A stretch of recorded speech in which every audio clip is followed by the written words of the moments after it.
Welcome to Preserving the Pantry, where I talk about everything related to food preserving. I am your host, Kathy Burgett.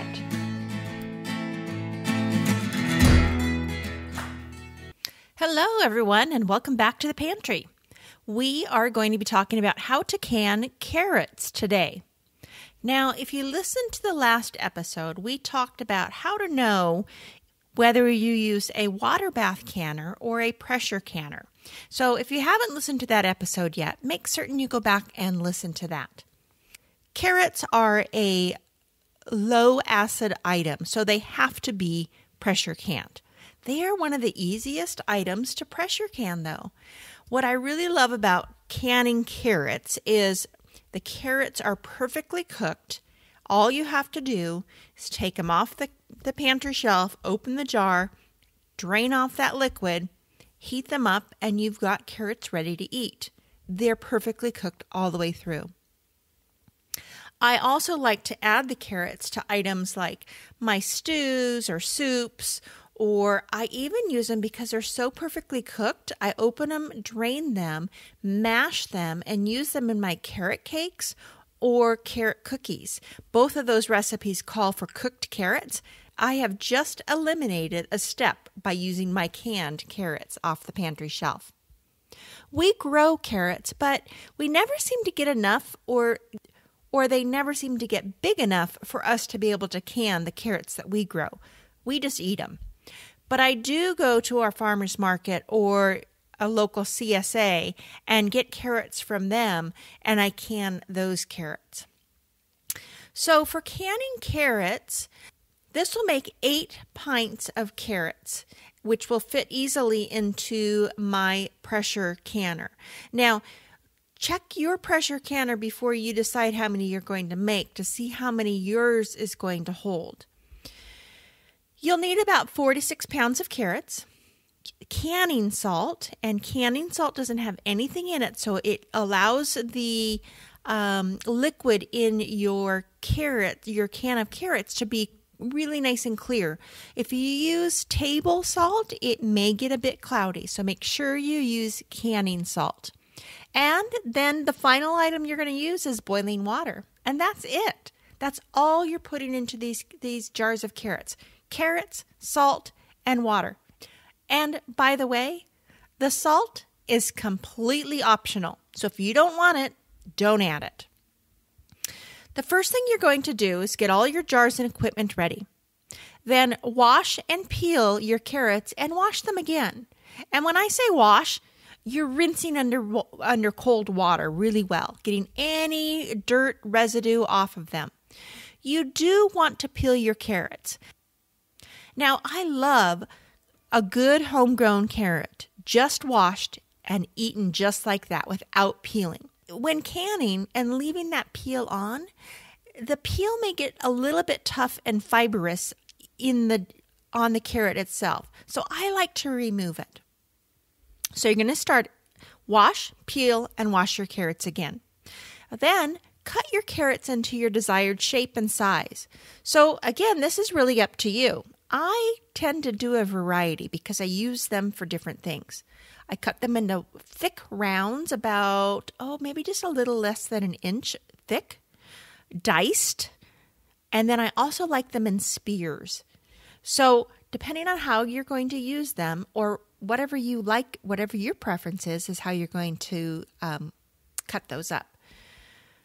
Place your carrots in your jars, making certain that there's at least 1 inch of headspace from the top of the carrots to the top of the jar. If you need to trim down your spears a little bit, if you're using carrot spears, make sure that you trim those down. You're going to add salt, a half a teaspoon of salt if you're going to use a half a teaspoon of salt to each pint or a teaspoon to each quart. Pour boiling water over the carrots, leaving a 1 inch headspace. Remove the air bubbles by gently tapping the jar on the counter and then running your debubbler or a very thin plastic spatula around the inside just to help jiggle up those carrots a little bit and get those bubbles out of the jar. Wipe down your rim of the jar and place the ring and the lid on the jar. Remember, don't over-tighten your ring. Just finger tighten it so it's nice and snug. Place the jars in the pressure canner with simmering water, and you want 2 to 3 inches of water in the bottom of your canner. This may vary depending on your individual canner, so make sure that you read the directions for your canner on how much water to place in your pressure canner. Place the lid on the pressure canner and lock it into place. Turn that heat up and let the steam begin to come through the vent steamer. Remember, don't put that cover on until quite yet.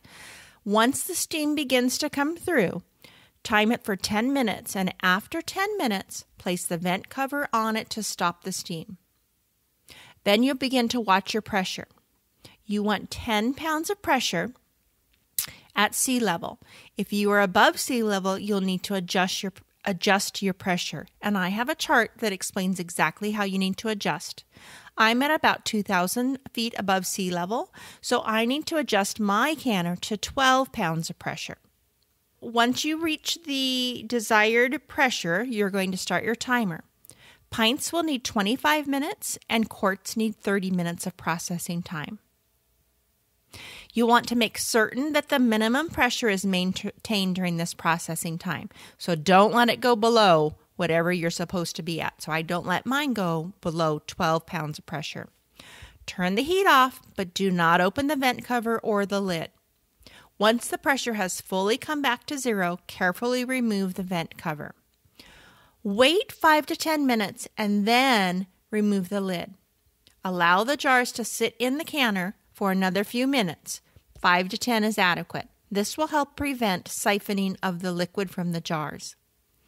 Carefully use a jar lifter and remove each jar and place it in an upright position on a baking rack or on a clean towel on your counter. Leave about a 1-inch space between your jars while they cool. It takes anywhere from 12 to 24 hours for your jars to fully cool. Don't touch them until they're fully cool. After they're cooled, you can now check the seals to see if they have fully sealed. Just push the center of the lid, and if there's no up and down movement, your lid has sealed. You also want to take off the ring and check the seal again, just to make certain it's on there. Wash the outside of your jar and the top of the lid, dry the jars, and then label the jars with the carrots and the date. Store your jars in a cool, dark location. Carrots are probably one of the easiest items to can because you don't have a whole lot of prep work to do. You just simply cut those carrots up, put in the salt, boiling water, and put them in your canner. They are so pretty to look at on your pantry shelf, too. That's it for today. I'll see you next week in the pantry. Thanks for listening, and be sure to tune in again next week for more episodes of Preserving the Pantry.